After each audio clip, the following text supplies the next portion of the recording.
कल देश की संसद में एक सवाल उठा और ये सवाल बहुत संवेदनशील था। कोरोना की दूसरी लहर जो देश भर में आई, उसके दौरान पूरे देश में ऑक्सीजन को लेके हाहाकार मचा था।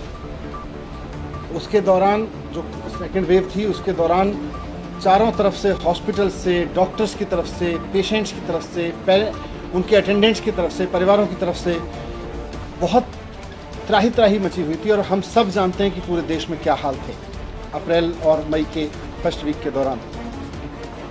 तो ऑक्सीजन का क्राइसिस था देश में। और कल जब देश की संसद में सवाल उठा तो केंद्र सरकार ने बहुत ही बेशर्मी से देश की संसद में एक सफेद झूठ बोला कि पूरे देश में ऑक्सीजन से कोई मौत नहीं हुई। केंद्र सरकार को यह सोचना चाहिए कि अप्रैल के लास्ट वीक में 15 अप्रैल के बाद से 15 अप्रैल से 5 या 10 मई तक के बीच में जो देश में हालात थे, उसमें ऑक्सीजन का मिसमैनेजमेंट केंद्र सरकार की ओर से हुआ था। और केंद्र सरकार के ऑक्सीजन मिसमैनेजमेंट की वजह से देश में हॉस्पिटल्स में त्राही त्राही मची थी।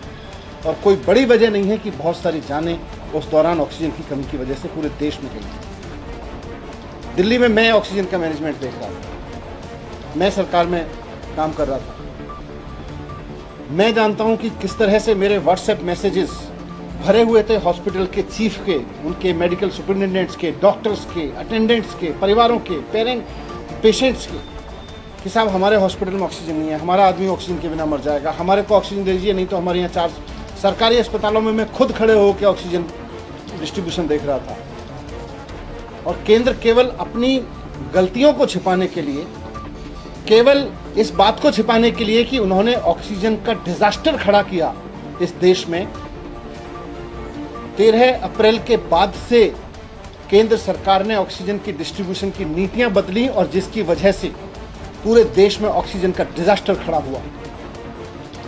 वो बंद कमरों में बैठ के बनाई गई नीतियां थी जिनकी वजह से पूरा का पूरा ऑक्सीजन डिस्ट्रीब्यूशन सिस्टम चौपट हो गया। ये केंद्र सरकार की जिम्मेदारी थी। केंद्र सरकार को इस जिम्मेदारी अपने सर पे लेनी पड़ेगी और लोग जानते हैं कि केंद्र सरकार ने इसको मैसअप किया था। लेकिन कल जिस बेशर्मी से झूठ बोला केंद्र सरकार ने संसद में, और आज उस बेशर्मी को और अंडरलाइन करने के लिए भारतीय जनता पार्टी के प्रवक्ता और नेता, सीनियर नेता संबित पात्रा जी आए प्रेस कॉन्फ्रेंस करने। और जैसी उनकी और उनके बाकी बीजेपी नेताओं की आदत है, जब प्रेस कॉन्फ्रेंस में बैठते हैं तो किसी चीज़ की जिम्मेदारी लेने की वजह से, कहीं ये समझने की वजह से कि गलती कहाँ हुई थी, बस झगड़ना शुरू कर देते हैं। केजरीवाल जी को गाली देना शुरू कर देंगे, ममता जी को गाली देना शुरू कर देंगे, नॉन बीजेपी स्टेट्स के चीफ मिनिस्टर्स को गाली देना शुरू कर देंगे। उन्होंने वही किया। आज भी प्रेस कॉन्फ्रेंस में आए, जिम्मेदारी नहीं ली।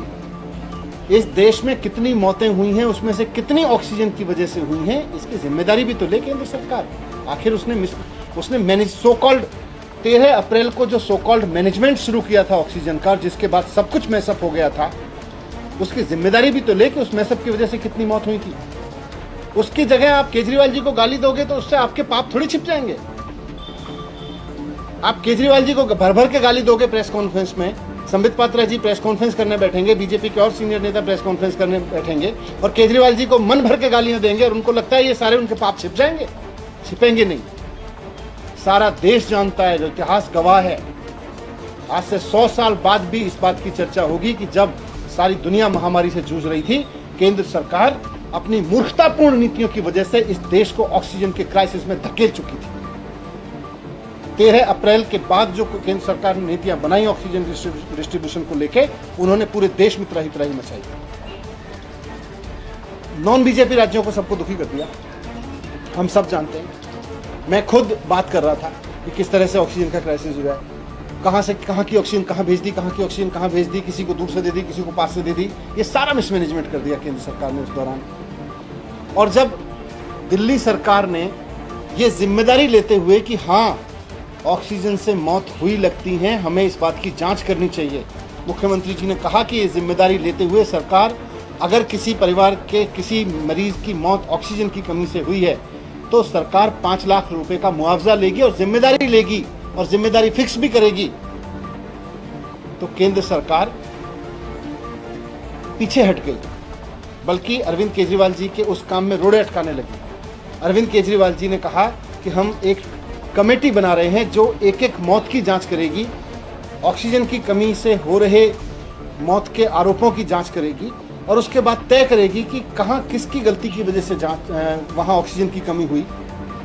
तो सब उन केंद्र सरकार को लगा कि इसमें तो हमारी जिम्मेदारी तय हो जाएगी, हमने जो सो कॉल्ड मिसमैनेजमेंट किया है वो मिसमैनेजमेंट साबित हो जाएगा, डिजास्टर साबित हो जाएगा।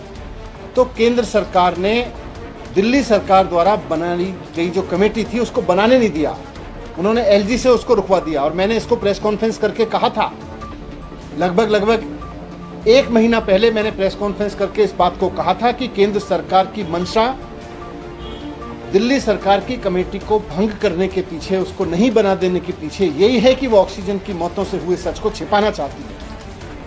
और आज वही कर रहे हैं लोग, देश की संसद में खड़े होकर साथ झूठ बोल रहे हैं। अगर हिम्मत है और अगर आप सच पे पर्दा नहीं डालने की कोशिश कर रहे हैं और अगर आप चाहते हैं कि ऑक्सीजन से हुई मौत में सही मायने में जांच हो और जिम्मेदारी तय हो, तो जो कमेटी राज्य सरकार बना रही थी दिल्ली की, उसको बनाने दीजिए। हम जांच करवाएंगे, वो कमेटी इंडिपेंडेंट जांच करेगी और कमेटी इंडिपेंडेंट जांच करके बताएगी कि ऑक्सीजन की वजह से मौत हुई थी कि नहीं हुई थी।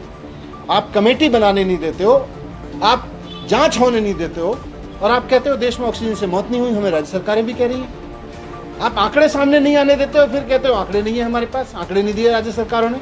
आप राज्य सरकारों को आंकड़े जुटाने तो दो। दिल्ली में एक एक वो मौत जो ऑक्सीजन की वजह से हुई लगती है, हर मौत की जांच करवाएगी दिल्ली सरकार, इंडिपेंडेंट जांच करवाएगी दिल्ली सरकार। हमने पहले भी कहा था, फिर कह रहे हैं, इस तरह से नहीं कि आप खड़े होकर कह दीजिए कि नहीं दिल्ली सरकार ने आंकड़े नहीं दिए, राज्य सरकारों ने आंकड़े नहीं दिए, दीदी ने आंकड़े नहीं दिए, महाराष्ट्र ने आंकड़े नहीं दिए। झूठ मत बोलिए, आप आंकड़े इकट्ठा नहीं करने दे रहे हैं, आप आंकड़े जुटाने नहीं दे रहे हैं। आप चाहते हैं कि ऑक्सीजन से हुई मौत के आंकड़े लोगों के सामने ना आए, क्योंकि अगर ऑक्सीजन से हुई मौत के आंकड़े सामने आए तो केंद्र सरकार की बदइंतजामी और केंद्र सरकार ने इस बदइंतजामी से जो डिजास्टर पैदा किया ऑक्सीजन की वजह से, ऑक्सीजन की कमी की वजह से, वो सब सामने आ जाएगा। मैं कहना चाहता हूं कि मोदी जी डर क्यों रहे, मोदी जी झूठ क्यों बोल रहे हैं संसद में। जब देश के लोग तड़प रहे थे, जब परिवार तड़प रहे थे, उनकी तड़प मोदी जी को दिखाई नहीं देती। आपकी सरकार बेशर्मी से कह देती है जाके संसद में कि साहब देश में ऑक्सीजन की कोई मौत नहीं हुई। आपका दिल कैसे करता है मोदी जी ये कहने के लिए? थोड़ा सोचिए इस बारे में।